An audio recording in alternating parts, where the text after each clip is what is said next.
So one of the things we're going to want to do is to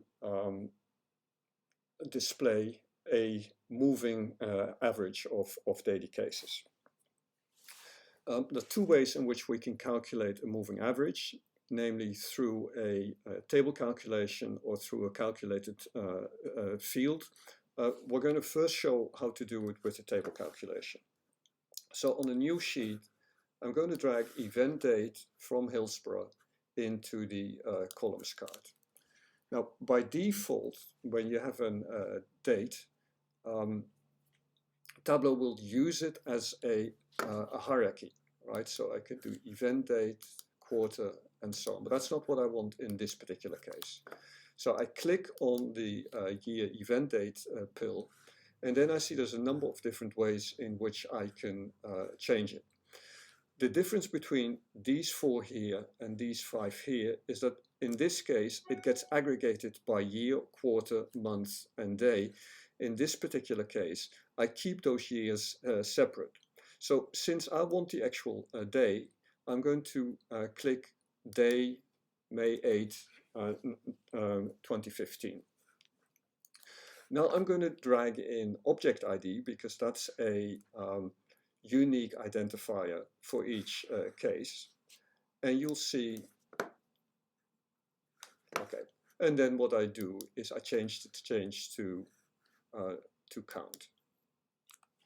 So this is what I get now, and this plots the number of daily cases for Hillsborough.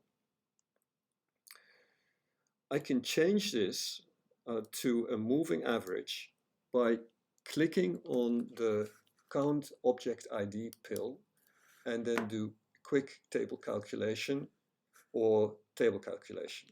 We'll first do the table calculation,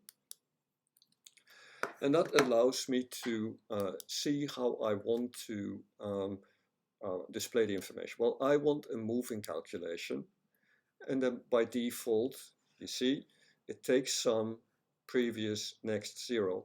The sum is obviously the way in which we summarize aggregate the data, so we change that to average.